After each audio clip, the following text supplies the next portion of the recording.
Pasukan PPIPFC sekali lagi membuktikan keunggulan mereka di pentas bola sepak antara pusat pengajian apabila menjuarai School Championship League Cup LCL Cup 2025 selepas berjaya menundukkan Kemis FC dengan keputusan 3-2 dalam perlawanan akhir yang berlangsung sengit di Stadium Olahraga Universiti Sains Malaysia USM malam tadi. Dalam aksi yang berlangsung di bawah cuaca hujan renyai, PPIPFC tampil konsisten sepanjang 60 minit permainan, mempamerkan corak permainan kemas, tersusun dan penuh disiplin. Meskipun diasah hebat oleh Kemis FC pada separuh masa kedua, skuad bimbingan jurulatih berpengalaman itu kekal fokus dan berjaya mempertahankan kedudukan sehingga whistle penamat sekaligus menjulang trofi berprestij tersebut. Lebih manis, kemenangan ini turut menyaksikan PPIPFC menyapu bersih 3 anugerah utama kejohanan. Penjaga gol mereka Muhammad Akamal Takif Aizul Hisham dinobatkan sebagai penjaga gol terbaik atas ketangkasan dan ketenangan beliau mengawal gawang sepanjang kejohanan. Sementara itu, Muhammad Ali Farhan Muhammad Fauzi dipilih sebagai pemain terbaik setelah mempamerkan prestasi cemerlang sepanjang permainan. Kejayaan itu turut dilengkapkan dengan pengiktirafan kepada Muhammad Razik Adnan Rizal Adnan sebagai penjaring terbanyak setelah beliau konsisten mencipta jaringan sepanjang saingan.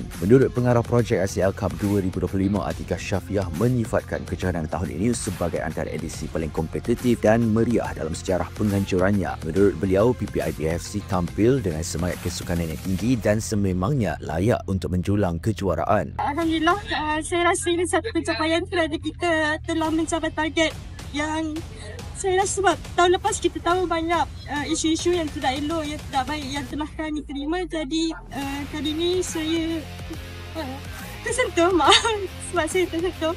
Kami berjaya melaksanakan hampir 60 perlawanan.